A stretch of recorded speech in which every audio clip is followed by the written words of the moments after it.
This is a Film Stories original podcast. Hi, this is Mark Snow, composer for the X-Files, and you are listening to the fabulous X-Cast.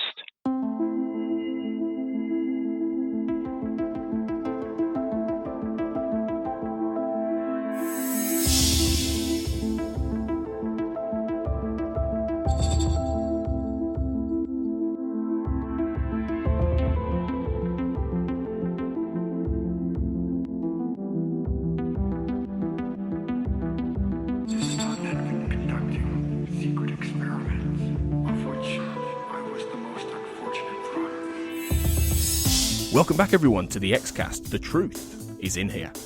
I'm your host, Tony Black, as always, and in this episode, we're going to be talking about the 9th episode of the second season of the X-Files, Firewalker. And I'm very happy to be joined by a brand new guest this week, and it's a writer who's been involved in the X-Files, and it's Jade Shames. Welcome, Jade.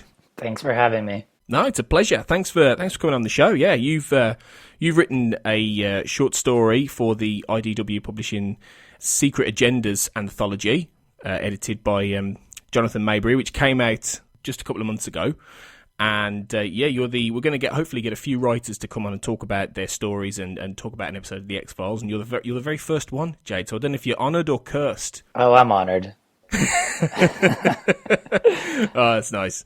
We're going to be talking about your short story, Give Up the Ghost, later on towards the end of the show, and a little bit about what you do and everything like that. But until then, we're going to carry on and get straight into the 5 questions of X, which is what I ask every guest, obviously. And if you're a regular listener to the show, you'll know this. Everybody, I'm going to ask you 5 questions, Jade, which will gauge your fandom. So let's begin with the most obvious one. When did you first discover the X-Files? When I was very young. So when it first came out, I remember I was just so young, but I remember that my parents were pretty into it. It was sort of like a new Twilight Zone type of a show. And I'm pretty sure that it was just like instantly captivating to everyone around me. And I, even though I was really young, I remember staying up and watching episodes and probably getting nightmares from a lot of them. Yeah, the Twilight Zone comparison isn't one we always draw, actually. We should draw on it more, because it is true. It's that whole sense of terrifying you, isn't it, with a story. Yeah, I'm sure, like, weren't there shows between Twilight Zone and the X-Files that were similar, or was this the first big mainstream show that had like paranormal activity surrounding a like an hour-long drama TV show that involved like spooky, investigations or weird things happening? Well, yeah, there's been a fair few different things. I know the guy who knows more about this is John Kenneth Muir, who came on the show a few weeks ago, because he's a bit of an oracle for this. But there are shows like The Outer Limits, I think, which were on around the same time or maybe in between. But really, I think from for a lot of the time, the X-Files was the beginning of, which triggered off a lot of other shows. There were some touchstones and things like that, but the X-Files really, I think, kicked off a whole new dimension of shows, which kind of just followed in its wake, really. So it was pretty influential. Yeah, I remember one of them in particular. Do you remember VR5? Yes, I do, actually. VR5. So it was one of those shows that you just like never even think about, because it was so short-lived and hasn't really had a cultural impact. But I remember that after the X-Files, I think they even tried to follow it. Either it preceded the X-Files or it came after it. Probably preceded it. And they were really trying to push this show, and I really think it was because of the X-Files that they wanted to just birth all these new types of shows. Some of them were more successful than others. VR5 was not successful, but I still remember that. Me too. And they used to put that on, in the UK, they used to put that on a channel called Sky One, which is where we used to watch the X-Files. And they sometimes put it on as a double bill. But I don't really ever remember watching it, because I used to think it was a bit weird. Oh, it was totally weird. It was so bizarre. But the point is that it's just that X-Files really did spawn a lot of other types of shows like that. It really did. It was very influential, absolutely, yeah. So, having watched the show, what would you say your favourite episode of the X-Files is, if you could pin one down. Yeah, I think my favorite has to be Drive. Oh, yeah. Yeah. So that one, I just remember like when it came out, thinking that this was an exceptional episode before I had even really formed a taste for television shows in general. And I was still just like a little kid watching. But I remember that one, like especially that beginning sequence where I think it's just all from the helicopter's point of view, right? And it's all on the news, and then somebody's head explodes inside a police car. It really just starts off well, and then Bryan Cranston's in it, and he's really great. I love the device of them having to drive west continuously. And I think that was that written by Vince Gilligan? I believe it was, yeah. It is a classic. And of course, obviously, Vince Gilligan and Bryan Cranston teamed up for Breaking Bad, which, as I think for a lot of people would have eclipsed the X-Files in terms of quality, if not obviously, reach, although it's hugely popular and successful. They went on to form an amazing partnership. Drive's a great episode, absolutely great episode. And one of the ones that came later, season 6 Drive. So you don't get that many people mention a season 6 episode as their favourite. So it is good to see Drive get a bit of love there, because it's an absolute classic. Yeah, would you say season 6 is your favourite season then, if you had to pick one, given Drive's in it, or what would yours be? I liked the later seasons. I think that I was really starting to invest in the show among those seasons. Like that season 6 was right after the movie, right? Wasn't it all like sort of the effects of the movie, which was also something I had never seen before, where a television show had a movie that fit into its chronology, right? So you had to go see the movie and then watch the show in the next season. I had never really seen that done in television before. But also in season 6, the reason I really like it is that I just think that things start to really get bizarre, and they start to take more risks. It looks like they have a little bit more budget for the show too. So yeah, a lot of new possibilities, a lot of weirdness, and I think the writing really gets pretty strong right around that point in the show. I don't know, feel free to disagree with me. No. No, I do agree, actually. I really like season 6. I think it's underrated to an extent. It could also be the fact that the production moved from Vancouver to Los Angeles that year. So they had the opportunity to write. I mean, Drive was a good example of that, in that they managed to write an episode where they used a lot more desert locations and a lot more. It became very sunny very early on in season. There was a lot more sun used. So they had the opportunity to write stories that were in different kinds of locations and in different ways, given they had Los Angeles and they had the budget. So yeah, you can see a difference. And even though Vancouver is brilliant and the first 5 seasons have got some amazing episodes, you can see a lot of good stuff in season 6. So yeah, that's a good choice. Good choice. So if you had a favourite character, then that's my next question. Who would it be? It doesn't have to be Mulder or Scully. It could be anybody. It could be a guest character. But who would you say your favourite is? Well, all right. So I was thinking about this question before now, and I really think I got to go with Scully, though. I mean, I know it's boring, but it's just that. I mean, she's really what held me on to the show for so long, and I don't know. She's very unique. I think Mulder's unique too. All the characters in the show are pretty unique, but I just feel like I haven't really seen a character like her since. And I know that wasn't she modeled after Clarice Starling? Is that true? Yeah, in many ways, yeah. And I just adore Clarice Starling, so I think that she just brings so much to the table. I think without her, there is no X-Files. And maybe that's self-evident, but I just think that her counterbalance, it's not even just the counterbalance, it's her combination of, she's sort of religious in a way, but she's also a scientist and a doctor, and she's very grounded. And I learned this recently. Wasn't she the actress very young when she took the role? Like way too young to play an FBI agent? Yeah. Gillian Anderson was only I think she was about 23 or something like that. She was young. Yeah. That is crazy.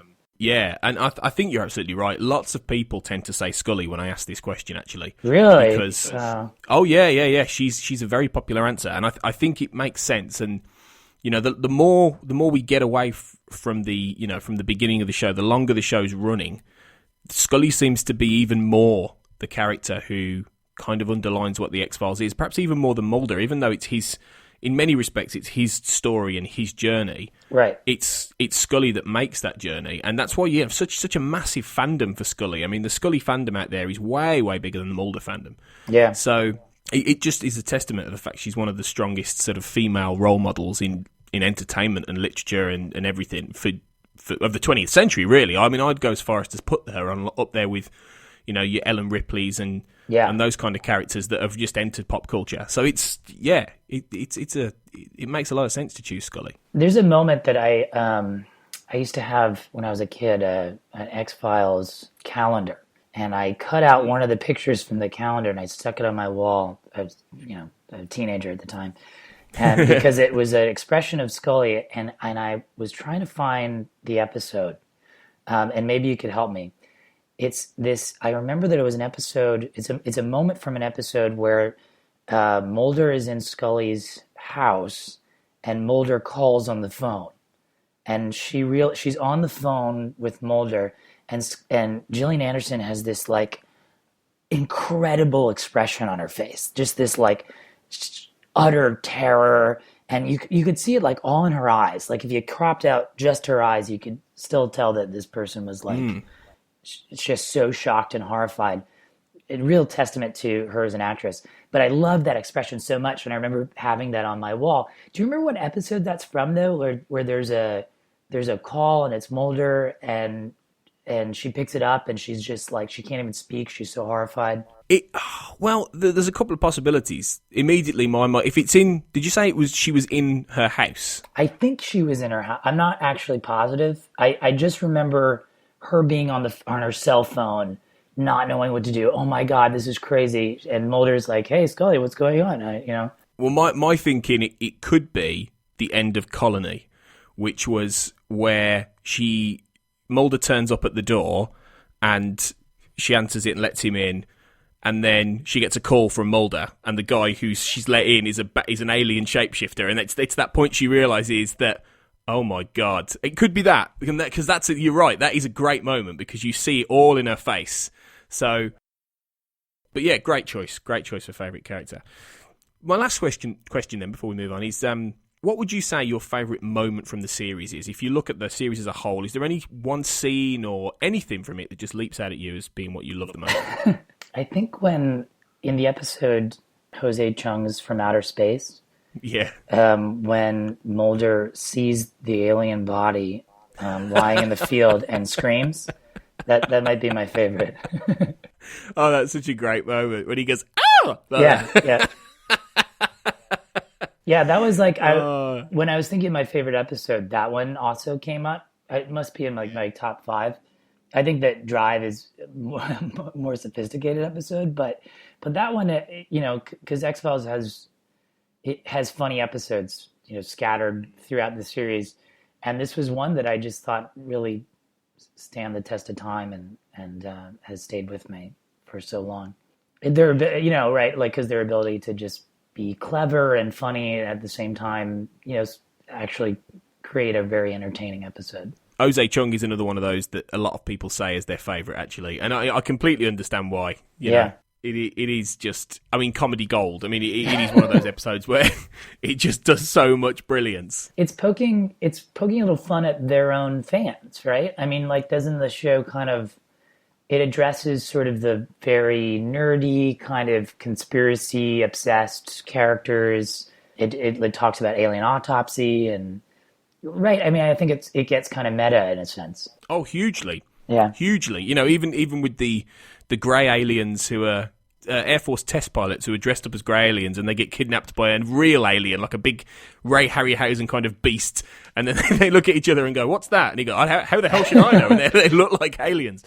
It's very meta, yeah, definitely. And there's moments in it that I just felt like they were like beautiful little short stories. Like when Mulder eats the entire sweet potato pie, like that, the little sequence is just so cool. I don't know. That's stuff that I want to borrow and write scenes like that. If I could write scenes like that, I'd feel really great. Absolutely, yeah. Darren Morgan's a genius when he writes this stuff. It's so good. No, good, great choice. We haven't had the Mulder yelp yet at the the buddy, so that's a good one, Jade. Yeah. Okay, great. Those are the 5 questions covered then. So we're gonna thank you for that. We're gonna move on to talking about the episode in question, and that is Firewalker.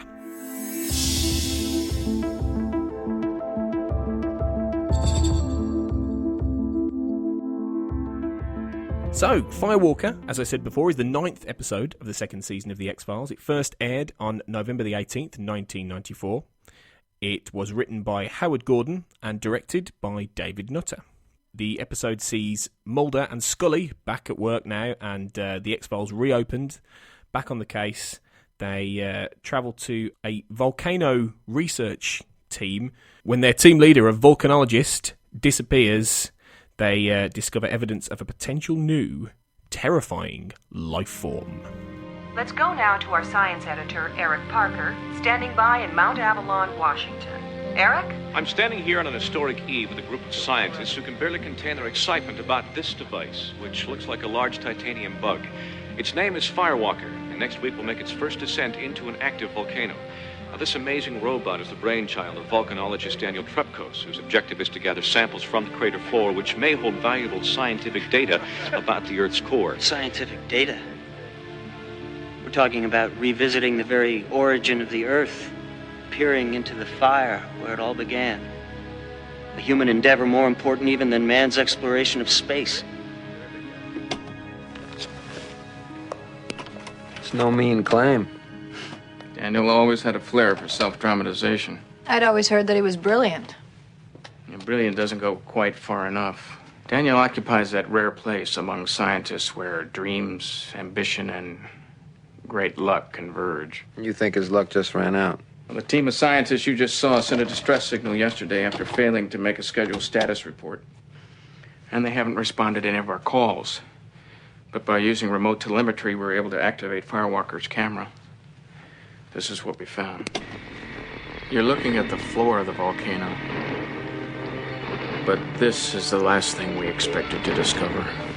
The dead man is Phil Erickson, chief seismologist. Now, look at this.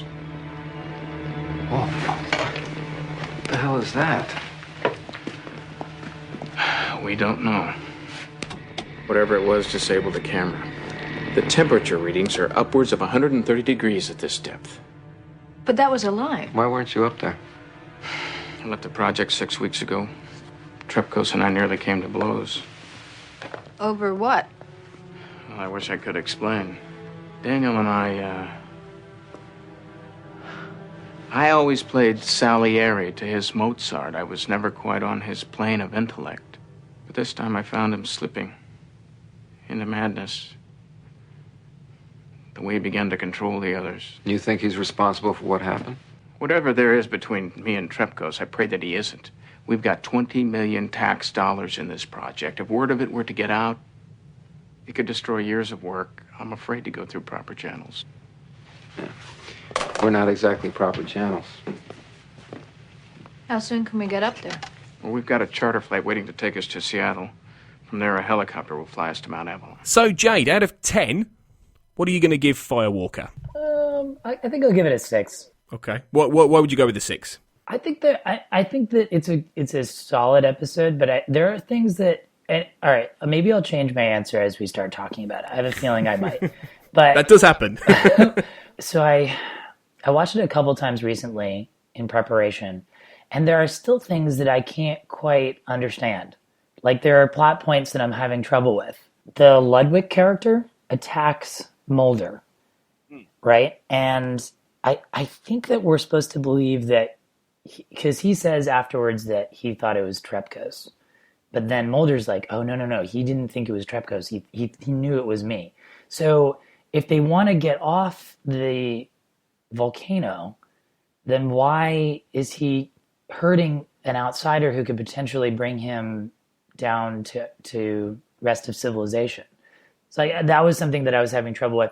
Because then later it seemed like they did want to get off, or maybe the spores were sort of infecting their brain. I was sort of inferring that maybe that was a possibility. It definitely seemed like they wanted to go home. I didn't understand why Ludwig was attacking Mulder. And then I also didn't quite understand why Trepkos just kind of lets Mulder go out of the cave.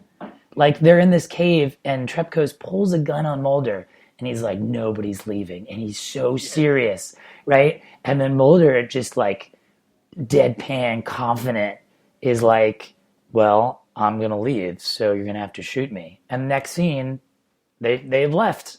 So I guess it was just Mulder's like intense masculinity that changed his mind or something. Like help me out here. What's your take on some of this? Yeah, I think what you're saying underlines the fact that there are certain elements of Firewalker that aren't fully thought through completely, and I think you've hit on two good examples there. The Trepkos thing, especially, doesn't really make much sense unless you look at it from the perspective of their very sort of underlying philosophical conversation, which we'll get into later, is what sort of changes Trepkos' mind, and the idea that, you know, Mulder is basically going to not tell the world that he's down there, and that, you know, sort of let everyone think he's dead. But it is a bit of, if Trepkos really believes that, you know, this life form is a threat to the world, and he said, yeah, nobody's leaving, then really nobody should leave, and then, you know, and it shouldn't be. They should find a stronger way for that to happen, whether or not Trepkos dies or whatever. So, yeah, I think it's one of those episodes that has a concept and it follows certain beats, but it doesn't really know what to do with itself. I think I was veering between a 5.5 and a 6 for this one myself, because I think the biggest problem with it is it's basically Ice from season 1, but not done as well, effectively, or Darkness Falls. They're the three episodes that are done that are almost the same story, in that Mulder and Scully go to a remote place, isolated. There is a new life form that has been under the, you know, in Ice it's the ice, in Darkness Falls it's in the trees, and in this case it's in a volcano. They go there. There's a team who get picked off at various different points, and then they discover that this thing must never be known and must be buried. And even though Mulder wants to get at it, then at the very end, people come in and they clean it all up, the military or whoever it is, and they bury it, and no one's going to go there. It is the same story. So that's a problem from the outset with Firewalker, in that you're looking at it and going, okay, Ice was brilliant, a brilliant piece of TV, and then you've got Darkness Falls, which is a very good episode. Not as good as Ice, but it's a very good episode. So you're left wondering, well, is this really worth doing as a story in the first place? And that's all the way through. I was thinking, did they not at any point just talk to each other and go, well, have we not done this twice before? Yeah, I think, like, and also the bad guy of it, like the monster, I found difficult to take seriously. And like, I get, you know, scared of contagions. I think that can be very frightening. But then there's something about the image of these like sort of phalluses coming out of people's throats that I just couldn't quite take seriously. I don't know. It's a bit like like a cross between Alien and yeah. And I was having these weird flashbacks with the Ludwig character, who I think is the same actor in Alien Resurrection, right? Who actually is infected. So like in two different times in his career, he's been infected with this like alien life form. Yeah. Yeah, it's just a recurring trope for him. The whole idea of it came from Howard Gordon when he saw a report about a project called Project Dante, which was a robotic explorer that was created by NASA that had been sent into a volcano.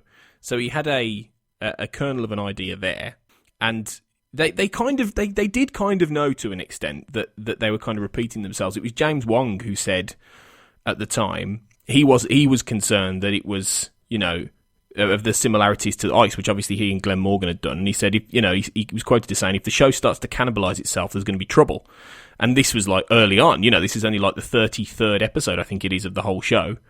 So I think they were a little bit worried about that. But by the look of it, Gordon wanted to create a story that was a bit like his Heart of Darkness, the Joseph Conrad story, obviously, which many people, I'm sure, will know about, which is all about a man, like Apocalypse Now, that same guy, that which was based on it, or a man discovering this dark truth about himself and about the world, and then going off on this journey. And they wanted to do a comparison with Mulder, but the problem is, it just doesn't really work, given the fact you don't really see Trepkos until like the last 5 or 10 minutes. I actually took note of that. Like, I wanted to see more of Mulder comparing himself to Trepkos. He seems to do that only in his facial expressions when he's listening to Trepkos' notes, and Trepkos starts to sound kind of crazy, and I think he even says the line like, "My quest for finding the truth is eclipsing the truth." So I thought, like, yeah, like the episode could kind of go in that direction, as like Mulder starting to discover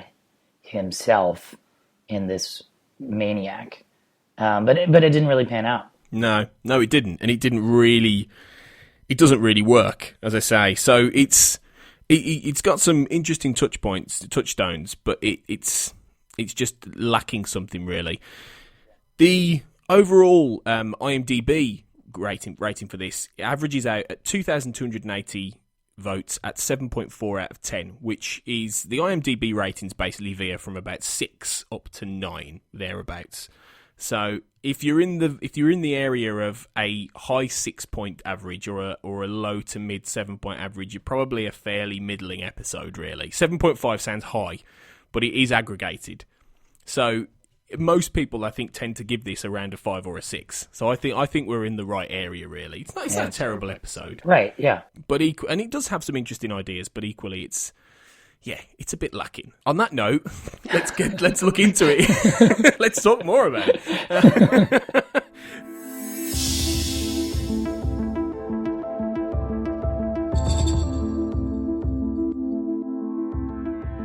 So the teaser begins with establishing the volcano research team, which, if you're not sure who they are, the camera handily pans to the door and shows you a sign that says volcano research team, just in case you're not sure.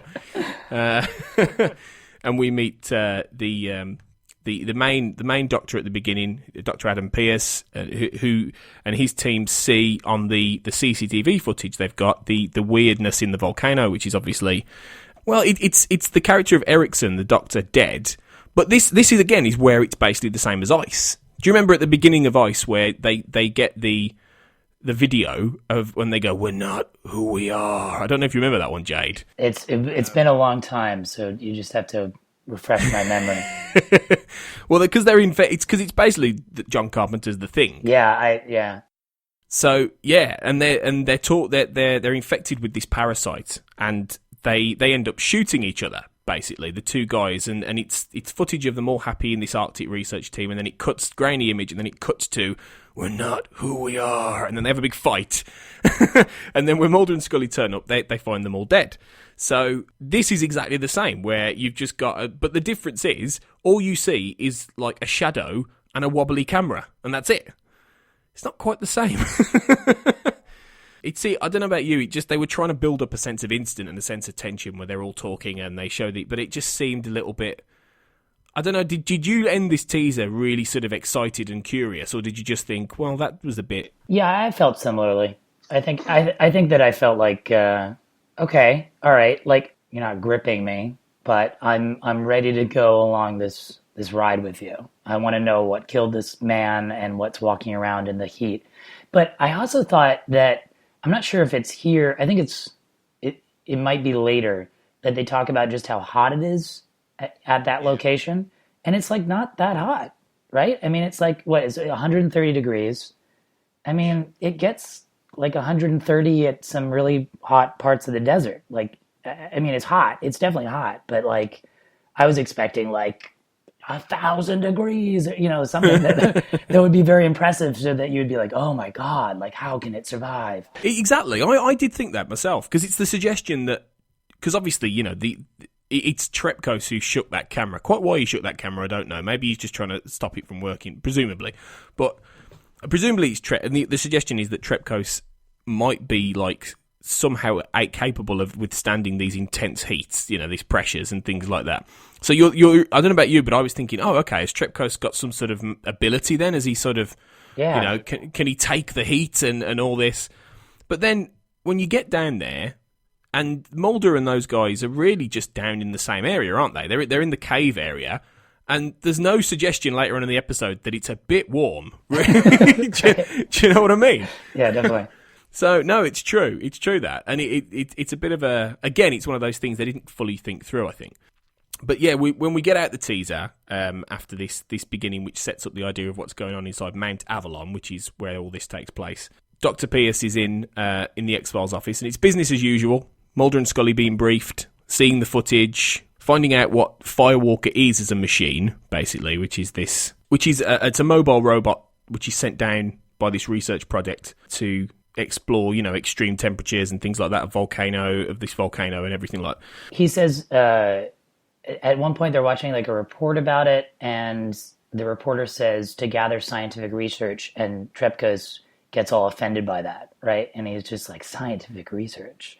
Like, we're talking about probing the depths of our own planet. It's even more impressive than going to outer space, right? Like he gets very like intense and weird. He's quite pretentious, isn't he? When you see him on that news footage, you do think, oh wow, okay, check yourself a bit, man. Yeah. Is it really as big a deal as going into space? I mean, come on, right? But it's funny because Scully calls him brilliant. So the suggestion is that Scully's heard of him before in his research, and he's built up as this almost legendary figure straight away. When they do that a lot through the episode. He's spoken about more than he's seen, and they build him up and build him up and build him up. And of course, he's played by Bradley Whitford, pre-West Wing fame. Did you ever watch The West Wing, Jade? Here and there, not consistently. I know he was in it, though. Yeah, he played Josh in that, and he was one of the White House staffers. A really good actor in terms of getting... Because The West Wing was one of those shows that I really loved. I didn't understand almost any of it, especially as a Brit, given its American politics. But it was so brilliantly written and everything like that, and he really knew how to nail that dialogue and keep it moving and things like that. So he's a very good, very intense actor, Bradley Whitford. So it's quite good casting for Trepkos if you're trying to make him this intense, brilliant scientist, I think. Yeah, he reminded me of William Hurt's character in Altered States. Did you ever see that movie? Oh, yeah, I did, a long time ago. Yeah, that's true. Yeah, in almost every scene, William Hurt has these diatribes about his research and how brilliant it is and what he's trying to accomplish. And it really reminded me of that. I guess it's a mad scientist trope, right? I mean, that's sort of a contemporary view of a mad scientist. Yeah, I guess so. That tortured, brilliant, mad, guy who, maybe Altered States could well have been a bit of another little bit of a touchstone for them, possibly with Trepkos. You never know. But obviously, Adam Pearce is in the X-Files office, and he's briefing Mulder and Scully. And I've always wondered this, because every now and then you do get, and this, I don't know if this is the first time. It probably isn't the first time you get somebody come into the office and brief Mulder and Scully. But I always think, well, how do they find Mulder and Scully? Do they call up the FBI and explain what's going on, and somebody on the switchboard goes, "Yeah, we know the people you need to speak to." yeah, it's true. It's just quite funny. I'd love to be there at that switchboard. They get there's a liver monster eating my children. Oh, okay, right. Fox Mulder, just put you on hold. Right. Yeah, it's I did like actually in this. There's a moment where Mulder sees the shadow on the footage cut across, and he goes, "Whoa!" And it's like that's the moment he becomes interested. He's just, for the first point, he's just sitting there going, "Yeah, okay, yeah, fine, volcano machine, yeah." Then he sees the shadow and goes, "Whoa, what is that?" Yeah, who could be in that heat? Yeah, is it Bradley Whitford? There was another little. This is something they didn't really do with the episode. There was another. I don't know if you caught when Pierce talks about how there are tax dollars at stake, and he doesn't want to go through proper channels. It's like a little explanation as to why he's with Mulder and Scully, because he doesn't want to go through proper channels. Yeah, definitely. Yeah, like in that whole beginning sequence when they get to the volcano, and he's like, "I gotta go take a look at some of this damage. And Scully's like, don't you want to like check out your crew and make sure they're alive and safe? And he's like, no. We're talking about millions of tax dollars. I have to see how much of my stuff is broken. It just doesn't really make a lot of sense, right? Because like, first of all, it doesn't really come up later in the episode. And then also like, I feel like it sets up your expectations that he's going to have some sort of involvement or that he's sort of behind some kind of conspiracy. Because, why is he more concerned about his equipment than the lives of his crew? Yeah, and that doesn't go anywhere. And I was thinking at the time, well, if you don't want to go through proper channels, why have you called the FBI?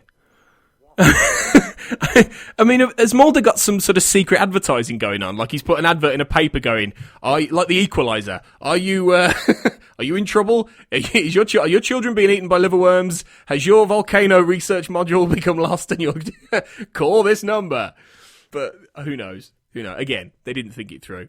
I did also like before they get out of the office, there's the point where Mulder says to Scully, "Are you sure you should be doing this? You should be coming out here." And she says, "Look, I need to work." And I did because it's been a long time since I've watched Firewalker, and I did wonder because it's an episode that completely leaves behind the entire first 8-episode arc of season 2, which is all about Scully's abduction and the X-Files being closed and things like that. I did think, is this just going to kind of ignore that and just go back to the status quo and just be, let's not worry about that. We've done that now. But it doesn't. They do suggest that it's not been very long since Scully came back in one breath. So I like that. It's little continuity things that please me, really.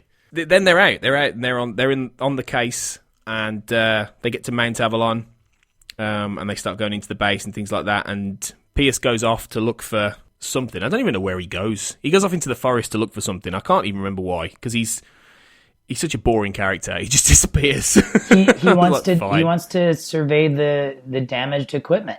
That's the whole thing. He's like, I'm not going to join you. It sets up the story for Mulder and Scully going into this unknown area. And then we get to be scared, right? That's what I assumed the point of it is like, okay, you're going to go into an area and I'm not going to be your guide anymore. And now the audience can be like, oh no, what's going to happen? Is there something going to pop out at me? And meanwhile, Pierce is just kind of like looking around at the equipment in the woods. Right. Okay. That makes sense then, because I sort of immediately sort of forgot about him when he went off screen. He's forgettable. Like, okay. Yeah, it's true. Because Mulder and Scully are going down there, and then Mark Snow uses the same music actually he used in Ice, just to underscore the fact there's a same trickling little beat at the beginning, and I was thinking, I see what you're doing, Mark. This is the point basically where Ludwig attacks Mulder, which you mentioned earlier, Jade. But there is some nice shooting actually by David Nutter, who's one of the better directors on the X-Files. I think there was a shot where Ludwig is watching Mulder and Scully, and you just see his eyes, and it's just that there's a shaft of light on his eyes, and it almost like Tooms when Tooms was in the darkness. It's that kind of shot, and I really like that. There are a few little directorial touches that were good in this episode, even though it's not one of his best directed. But there were some moments like that, really. Yeah, you get the attack. And this is where we basically meet the little ensemble, don't we? The little group of characters who. What did you think of them as the team members? Because they all intentionally try and play a little bit odd, don't they? Like there's something not quite right with all of them. Yeah, well, this is where I felt like this discussion would help me through this episode, is because, okay, so they're behaving a little strangely, but I still, even after completing the episode, don't feel like I completely understand their intentions or what their scheme was. So, because I like them at first, as soon as we start to get to know them, I think that if you're a terrible detective and you're not looking into subtext at all, you're just going, oh, these guys are, have been harassed and they're up here for too long and they're afraid of Trepkos and they all want to go home. But of course, there's some other oddness that Mulder picks up on as well. Yeah, and this is it, and I suppose ultimately it's the idea that they are all infected by the silicon life form, right? And they know it. I guess they know it at that point. This is it. Do that?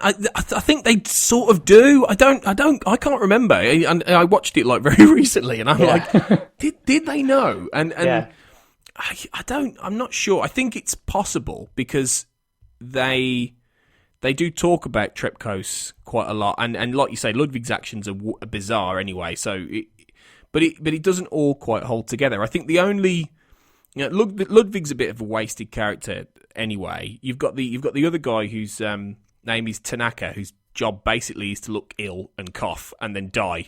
I know. I wanted to see more Tanaka. Like, as soon as he died, I was like, no, I got to know more about Tanaka. Yeah, who was this guy? Yeah, he's quite a prolific actor actually. Hiro Kanagawa, his name is, and he crops up later in season 4 in an episode.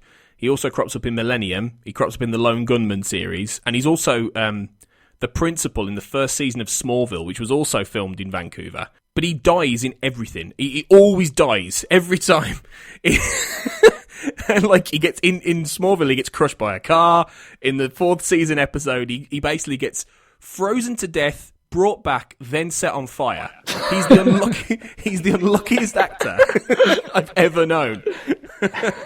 If you want to know more about his character in Smallville, this is a little plug. Check out Always Hold On to Smallville, ran by our friend Zach Moore, which is another podcast, and he has fun talking about Principal Kwan and Hiro Kanagawa. Anyway, so yeah, you've got Shawnee Smith, who plays Jessie, and I thought Jessie was probably the most interesting of the characters, really, because she has more of the relationship with Trepkos, doesn't she? Definitely. Yeah, she's definitely the most interesting. And she talks about, did you catch where she talks about how Trepkos, she thinks Trepkos is bipolar? Because I found that quite interesting, because it was almost like they were trying to put together a psychological, scientific reason for why Trepkos was like he is, which is interesting, isn't it? Because it depends, I suppose, on your viewpoint of bipolar disorder. And would you go as far as to say that was a little bit in bad taste, Jade, at that time? At the time, maybe not, but now, yeah, I think it could be. Like, it does seem to really reduce bipolar into, oh, he just freaked out. There's no nuance to what the disease actually is, and how it manifests. It's just like, oh, he stopped taking his meds, so obviously he's going to be killing people now. And yeah, I do think it is in bad taste. Maybe slightly. I did wonder that. Also, was he her professor? Like, were they having a affair? They allude to an affair, right? I got the impression that they were sleeping together, yeah, or there was something going on. Yeah, there was more to it. I don't know if it's made explicit, really, but yeah, that's the inference I got, really. It could be that, the reason that they're all acting a bit strangely is purely so, Howard Gordon could logically have Mulder sort of go, okay, they're all weird. They're all acting weird. Something's wrong. Because Jesse actually points to, I did laugh when Jesse basically says to Mulder, oh, here's Trepkos' notes. There's nothing much in there. And immediately Mulder turns to a page which says new life form underlined. No, either he's a speed reader or he's got very lucky there. It's just, it's all, at this point, it's a bit obvious. Obviously, this is where we see Trepkos, because he turns up and he kills Pierce, and he's all scarred and burned, and you don't really know quite what's going on with him, really, at this point. At this point, though, it is very much following exactly the same structure of Ice, in that the guy who brought them there has been killed, which is what happened in Ice. The team members are acting oddly, or they're starting to row, or things like that, which happened in Ice. There's a talk about an unknown organism inside the volcano, which happened in Ice, and now they're saying, oh, we need to get out before things get worse, but there are reasons for them to keep them there. But the only difference is, with Ice, they had a storm. They couldn't get out, so they were trapped. Whereas here, they can kind of leave whenever they want, but they don't. Yeah, that was kind of odd. I guess it was because search and rescue was on their way, but then when Mulder calls search and rescue later, they explain that they're still on the helipad. So I was just like, oh, wait, so they haven't left yet? Because he calls them later to say, okay, you can't come and pick us up. We're quarantining ourselves now. Yeah. Right. So that was a little strange. Like, why don't they just get all these people out immediately? Maybe the same way that they got there. Because Mulder and Scully just kind of appear there, but these people clearly want to get out, and they're like, please, we've been here for 8 months. There's somebody stalking and killing everyone. Can we just leave? And Mulder and Scully's like, yeah, in a second. Let me just gather a few more bits of information, and then we'll all get out of here. Let's get some plot going. Let me find out a bit more about this silicon-based life form. Let Scully find out that Trepkos was on lithium and stop taking his pills as well, which again, suggests that it's just a guy with a disorder who has had a breakdown, and there's not, the other side of it. So yeah, it's finding those things. I just wished more had been made of. I mean, there's some good Mulder and Scully back and forth when Mulder makes that leap about a silicon-based life form, and that's a good little scene. The first kind of traditional one they've had for probably since the first season, really, where they're both on the case, and Scully's not pretending to not be pregnant, and Gillian Anderson hiding under a table, a lower half, so you can't see she's pregnant. But I wish there'd been more scenes of where Mulder's listening to Trepkos, and he's talking about, what he's trying to find truth, and that he's descending into the earth to find it. And Mulder's listening to those tapes, and I just wish there were more moments where he's sort of, like you said earlier, they're talking more about this parallel between these two, because that's what they're trying to suggest. And there's not enough of that for me, because that's the most interesting element of this episode. Yeah, when you mentioned Heart of Darkness, I immediately thought, oh, okay, that's what they were trying to do. I mean, that's all sort of about, right, somebody journeying deep within themselves in a physical location that sort of is a metaphor of themselves, and finding, the deepest, darkest parts of themselves. And that could have been like, that could have been a whole new direction for the episode, is Mulder feeling like he was finding his reflection in Trepkos and seeing how far it could go and the depths that it could go to. But I think that there were just it sort of feels like a draft, not a full fleshed out episode.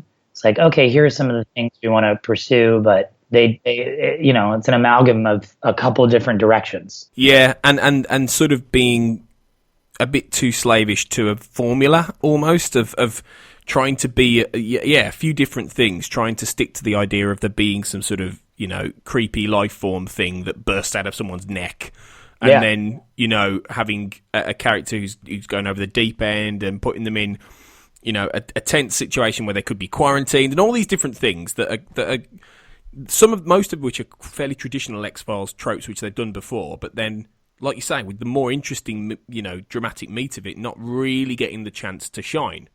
Mm-hmm. And that is disappointing, because I would rather have had that than, even though it's fairly well done, I'd rather have had that than the big alien penis coming through Tanaka's neck. Right? Yeah, definitely. Yeah. Because that's basically what happens. I did think all that was quite well shot, though. The whole scene where Tanaka runs off, you see the thing pulsating in the throat, which is quite horrible, and then he runs off into the forest, and then he's just there, and you just hear the like that, and it's ugh. Here's another part where I was having troubles with their how much they know and what their intentions are. So Ludwig is with Mulder in the woods, and Tanaka stumbles down like a little cliff thing. So they're above him, and there is a great shot of Mulder shining the flashlight on Tanaka as he's arriving, and something is pulsating in his neck. But then Ludwig is like, "We got to go down there and help him." Right? And Mulder's like, no, we're not going anywhere near him. And Ludwig's like, what are you talking about? Like, let's go down there. And then I was thinking, like, okay, so knowing that Erickson, I think it was Erickson, was one of the first victims of this war. Yeah. So, and that they were all infected because of him. Doesn't Ludwig know? Like, I just feel like, is he trying to infect Mulder now? Is that part of his intention, is to infect Mulder? Potentially, because the whole idea of the spore, isn't it, is that it only infects you if you're there at the point it explodes. Beyond that, it doesn't have an effect. So maybe. Right. So maybe the spores are. I think even Scully mentioned something about it having like psychological effects. So maybe they're all trying to infect the uninfected. Yeah, because she talks about how it could have triggered Trepkos' psychosis. Right, which is interesting. Yeah. Right, and that would explain why Jesse O'Neill handcuffs herself to Scully later in the episode. That I tell you what, Jade, that's a great theory, because it adds an extra level of psychosis to what these guys are about. They're not necessarily just team members who are, are turning up to kind of be picked off at various points, but they're actively gone a little bit off the deep end to the point they're trying to, whatever's in them maybe is trying to make them infect other people so they can keep because it's a parasite, isn't it? They say at the end it's a parasite, so it's in theory it needs to keep reproducing. So maybe that's the method, in that it takes control. Once the spores infect you, it sort of takes control of your faculties and then makes you try and infect other people. That's a great theory. Yeah. That's really good. And it would go far to explain some of like Ludwig's actions and things like that. Yeah, I think it still doesn't quite explain why Ludwig was trying to kill Mulder in the beginning and then suddenly stopped. Like, there's certain things that don't like perfectly line up, but I think this is, if I had to make sense of the episode, this is the best explanation I could give for why the events took place. And we're trying very hard to make it make sense. Right, yeah. I don't think we're doing a bad job, really. You've got at this point now the idea that there's a contagion and that they need to radio this in and things like that. But again, what you had with Ice, you had this whole tension of the blood, where they had to take each other's blood, and you didn't necessarily know who was infected and things like that. And it made it far more tense because for a long time people thought Mulder was infected because everyone was getting more tense and things like that. But that's not really what happens. They know that there's a problem. Mm-hmm. They find out that you've got to be there when the spores infect for this to happen. They kind of just, Mulder keeps pushing the idea that this is a silicon-based life form that's grown in this volcano, and Scully's saying, well, it's not possible, Mulder. There are no silicon-based life forms on Earth. And it kind of goes a little bit around the houses until you get to the point where Mulder decides, I need to go and find Trepkos, which is what pushes you into the final act, really, of the story. But, it would have maybe been a lot more interesting if he'd got there earlier, or that Trepkos was more involved than just popping up every now and then killing somebody, or, appearing on a grainy video or something like that. Mm-hmm. I just think it all happens a bit too late. And then by then, you've just got a final sort of pontificating conversation, and that's it, really. Yeah. There is a nice moment with Mulder and Scully where basically Mulder again mentions Scully's recent, troubles in not direct terms, but he's worried about putting her in harm's way. He's saying, I need to go down there, and she says, well, I'll come with you. And he's like, no. And he kind of says to her that you need to stay up here and keep the science element going, well, I go off and have all the adventures. That's kind of what he says. Yeah. Which is a little bit... Well, it's Mulder being selfish, as usual, but I think it's a kind of way of... They're trying to sort of, I think, make the point that Scully... That he's still concerned that Scully's going to be in danger and he's going to lose Scully, but... Yeah. Do you think that works, really? Do you think it's there enough? The moment that you're talking about in particular, when he puts his hand on her shoulder and says, like, I need you up here to make sure we're not all going to be on that slab, I thought was a bit condescending. I noticed Mulder being condescending to Scully a few times throughout, I think, the earlier seasons, and I could be totally wrong. He might do it a lot in the later seasons, but I remember it more in the earlier seasons. Just this, like, almost like casual, like, misogyny a little bit. Just this tiny bit of just like, oh, well, I want you to be safe because you're the girl. And completely unfair. And I think Scully even rolls her eyes at him a few times because of it. But in all fairness, it does come right after a really touching episode where Scully is in a coma, which I watched also in preparation for watching this one, has Skinner basically condemning Mulder for not preparing Scully adequately for what they're getting themselves into, right? So I think, I guess if you want to be sympathetic towards Mulder, you could say, well, he was feeling just racked with guilt for a while, and she's finally back, and so maybe that makes sense. Yeah, it could be. I mean, that is a nice way of looking at it, actually, and it could be that he's just being overprotective, really, and that he's just afraid of losing her, and I think there is a little carry on of that towards the end of the episode, really, because obviously he goes down into the volcano, and he's not really hot particularly, like we said earlier. He's not really feeling the effects of it, but there you go. Let's just skip over that one. And we find out that Trepkos is basically like a bit like a sort of bipolar brilliant scientist version of John McClane in Die Hard. He's going around in a vest, killing off anyone who might be able to carry this silicon organism or whatever it is to the surface or beyond. And so this is the point where obviously he gets Mulder at gunpoint and you have this conversation. But there is that idea that when Mulder realizes that Jesse is infected, because obviously Scully's up there with Jesse.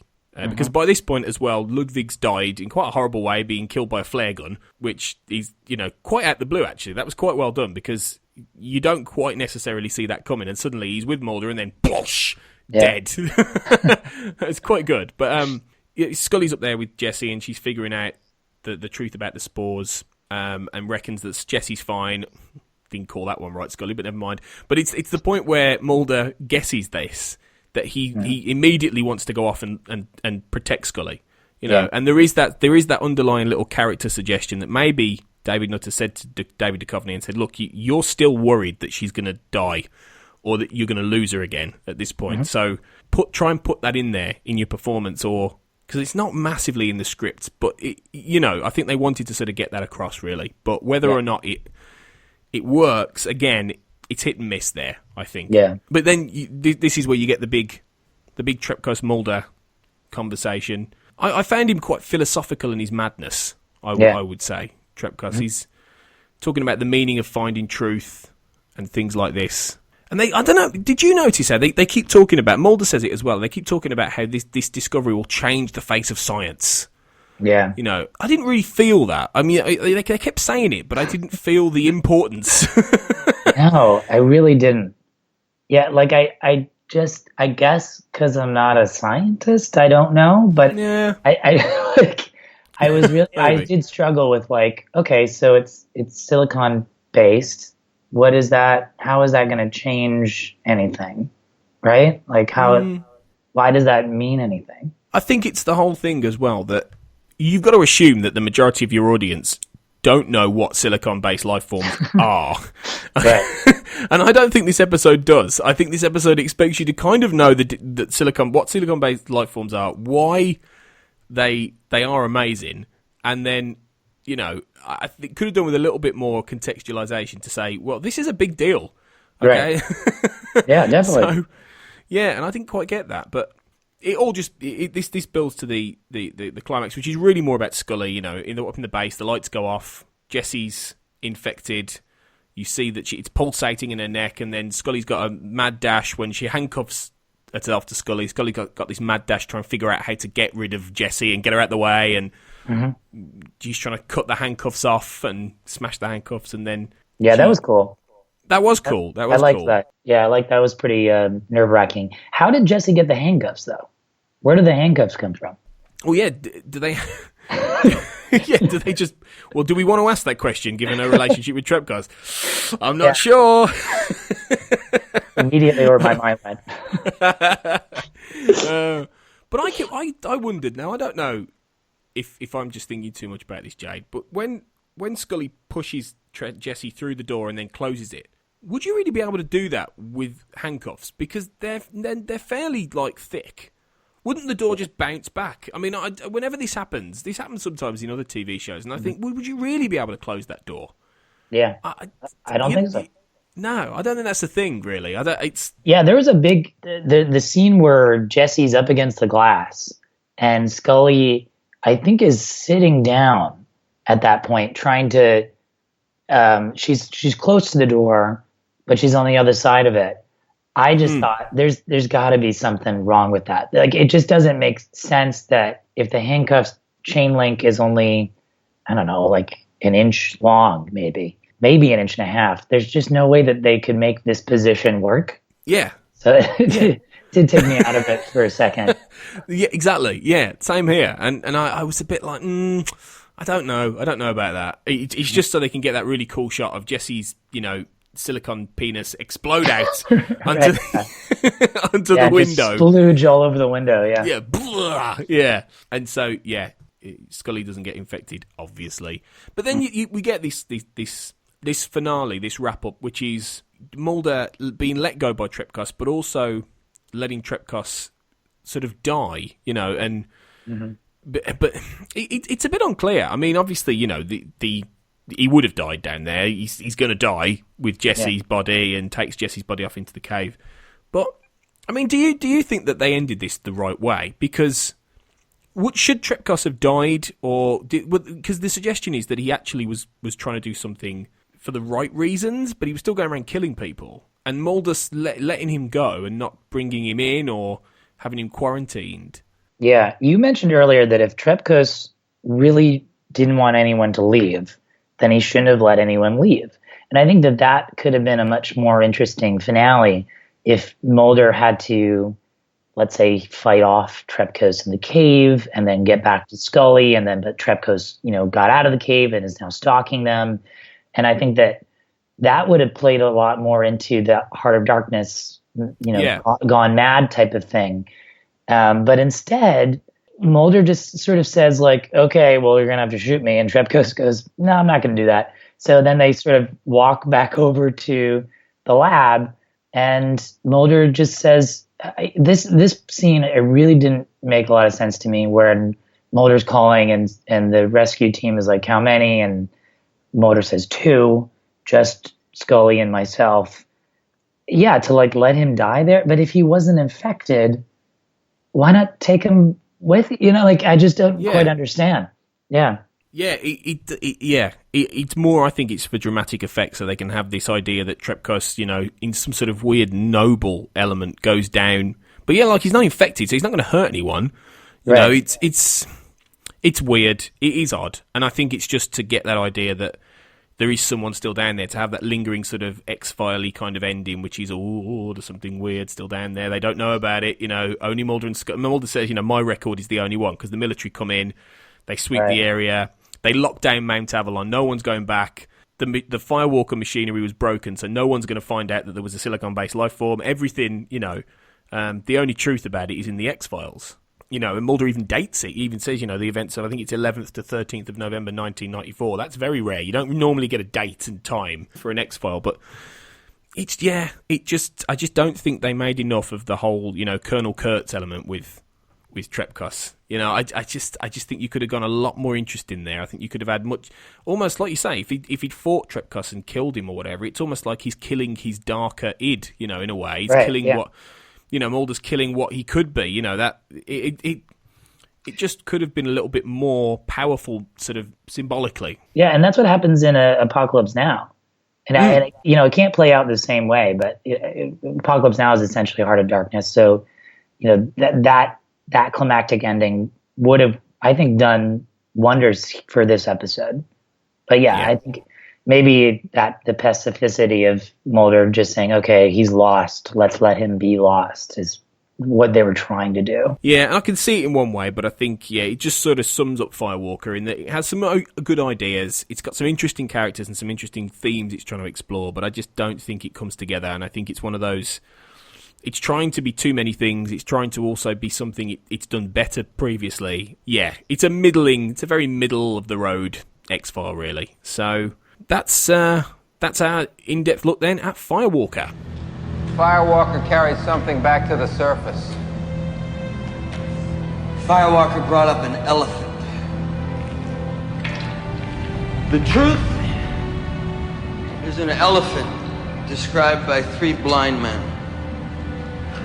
First man touches the tail and says it's a rope. Second man feels the rough leg, says it's a tree. Third man feels the trunk, says it's a snake. What about you? What do you say it is? I say the earth holds some truths best left buried. So we're going to skip the quiz this week. We're not going to put Jade through it because I'm being nice. It's his first time on the show. Oh, it's a pleasure. And we sometimes do the "Do you believe in" segment where I ask you about paranormality, but I don't think if I say to you, "Do you believe in silicon-based life forms?" that your answer's going to be yes, really. So we'll skip that one as well. I'm more interested to talk to you about your own connection with the X-Files, Jade, because it's a really good one. I mentioned it at the top of the podcast, but you've contributed to the Secret Agendas anthology, which is the third IDW publishing anthology of X-Files stories, and you wrote a great story called Give Up the Ghost, which we reviewed on the XCast blog. You've done a written interview on the XCast blog to go alongside that, so check that out, guys, on WordPress. But I thought it'd be fun to just have a little bit of a conversation about it, because, and I genuinely mean this, it's one of my favourite episodes, one of the favourite stories in the anthology. Thank you so much. It's really good, and because it's different from a lot of the others, and it's got some really interesting meta, unusual ideas. So what in brief, how did you get involved in this? I mean, you've talked more about it in the written interview, but how did this happen, Jade? Well, I got involved because of Jonathan Mayberry, and he and I have known each other for many years. He was actually like a big influence in me early on, because he was an established writer when I was just beginning to get into it. And I guess I started writing, or taking myself more seriously as a writer, in high school. I don't even know if I could say that, because I think that I guess late high school, because that's when I started to apply to college for writing. And then I thought, okay, I really want to do this as a career and get really good at it. And meanwhile, Jonathan Mayberry was there, and he had known my dad and my mom, and he had read some of my stuff and was really encouraging. And we just kind of kept in touch over the years, and every once in a while talk about projects and stuff, and then he mentioned that he was doing this X-Files thing, and he actually mentioned he was doing an anthology of one of his own creations called V-Wars, which is about a world like ours, but vampires exist. They're sort of like a genetic mutation. They access junk DNA and become vampires, and there's this big sort of war between humans and vampires. And he said, and what he was doing was through IDW, I believe, is that he was soliciting other writers to contribute stories within that universe. So it's similar to the X-Files anthology as well. So like when he propositioned me to write for these things, at first I was just like, well, I don't really know V-Wars. I also don't really know like this genre too well, even though I am a big fan of horror movies and science fiction and the X-Files in particular. But he encouraged me he was just like, no, just try it. Like, try a story for each. And I ended up having like just a blast writing both of these stories. And when I put myself in the X-Files story, I'm actually writing the other story in that. Amazing, yeah. So that's that's the thing. That's what's great about this one. That's one of the things I loved about it, in that you totally get away with putting yourself in it, and that's hard to do. That's very difficult to do. It's why I think in my review I described it as an X-File by way of Thomas Pynchon, directed by Spike Jonze.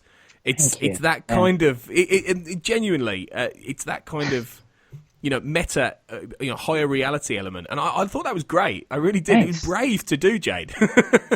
Yeah.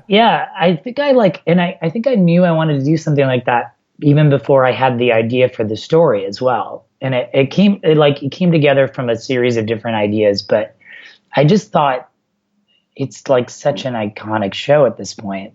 To try to access that would be pretty cool. To try to probe our own expectations as well. And I remember like giving this to a friend of mine who's really into the X-Files, and her saying, I think this might have been an early draft, her saying, well, you're just pulling from these tropes of the show, right? And I thought, oh, that's kind of good. I kind of want that, because then if you're writing something that accesses all of those cliches in a very interesting way, and then kind of pulling our reality into it, I don't know. Yeah. I felt like it straddles some interesting things. I don't know. It does because there's a lot going on in it. It's a complicated. It's only around.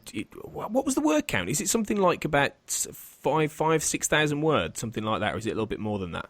I don't remember offhand. Maybe something like that. Yeah, so it's not a long story, but there's a lot going on in it. You know, you've got. I loved the idea of Sam. You know, and this. As you said in your interview for the XCast blog, you talked about him being a Mephistopheles. You know, this deal with the devil at the the Robert Johnson at the crossroads thing. It's I love all that. It's a great myth, and it's really, you know, managed to get that into it as well. So there's so much going on in this. Thanks. I mean, for it, were all these ideas then circulating, as well as obviously putting yourself in it? Were they all just? Did it sort of come to you more as you were getting the kernel of the idea? Yeah, I think like. It's a lot of things, you know, like I probably had a notepad open or something with just lots of different ideas. And then when I saw ways to bring some of those ideas together, and then it started to flesh out more. But like one of the things, and I think I talked about this a little bit in the written interview, is like we never see our heroes question their own desires or intentions for being heroes. And I think like I'm a big fan of superheroes as a genre and like as a concept, and the X-Files I think are totally within that. We're talking sort of about superhero agents here, and but I extend that for a lot of. I also think like Breaking Bad is also sort of a superhero-esque story, you know, in the same way. But like I have always wanted to see Batman just kind of like say like this is just. I don't know if I can keep this up. I don't know if I'm even doing the right thing. And I think that is talked about a little bit in comics. I'm sure there's like a slew of comic book fans that are like, they talk about that a lot, but I feel like I don't see it enough. And I definitely didn't really see it that much in the X-Files, where these are really just, they're human beings and they, you know, they have to have lives. And I know that like they've been through a lot and there's a lot of evil in the world and they're trying to expose that all. But the weight on their shoulders just must be immense, right? Yeah. If we want to bring this into reality, I mean, they must be just going through just insurmountable stress at all times, and the desire to quit has got to be there.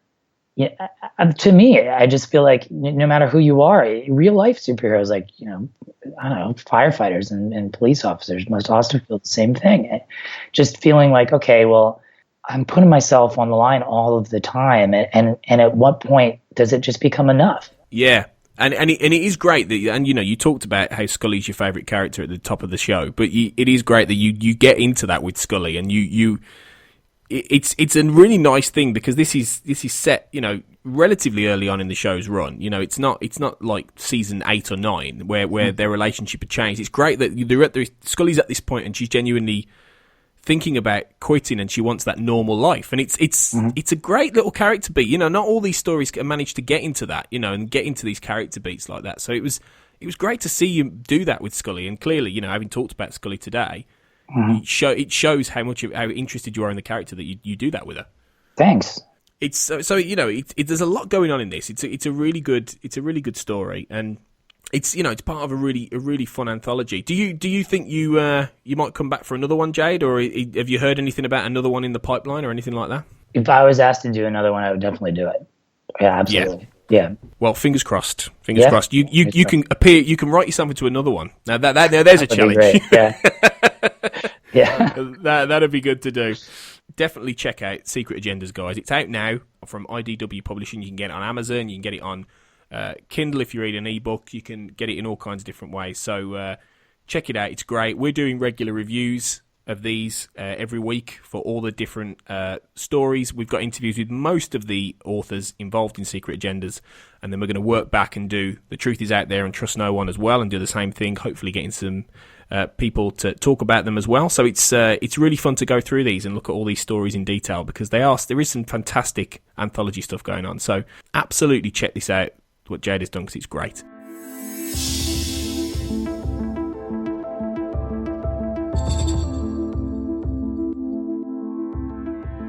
So that brings us to the end of this episode, talking about Firewalker and Jade and his work. So it's great to have you on, Jade, and I hope you come back for more of the XCast. It'd be lovely to get you on the show again. Oh, I'd love to do it. Really, thank you so much. No, it's been a real pleasure. It's been a real pleasure. Until then, because you obviously write a lot more and you do a lot more work than the X-Files. You also compose as well, I believe, don't you? Yeah, I do. So where can people find what you do and get a little bit more of a link to what you're up to? You could go to my website. It's jadejames.com. There I've got links to some of the things that I've written. I've some links to where you can buy some of the stuff in print. And then I believe I also have links to some of my music stuff. You can check me out on Spotify or iTunes or Pandora, however you listen to music. And yeah, a little bit of composing and a lot of writing. And yeah, I would really appreciate it. Thank you so much for letting me plug that stuff. Oh, not at all. That's one of the reasons you're here to get people to see more of what you do. Absolutely, it's absolutely our pleasure. So yeah, go and check it out, guys. Jade's got some fingers in some great pies there, and he's doing lots of good stuff. So pop over to those websites and things like that. We're obviously on Twitter. If you haven't looked us up before, we're at the X_cast. And we're on Facebook. We've got the Facebook page and we've got the Facebook group. So if you just type in the X-Files fan Xcast group, you'll find us on Facebook and you'll find our page. So come and join in. There's lots of good chatter going on. Really nice people in there. So come and join us.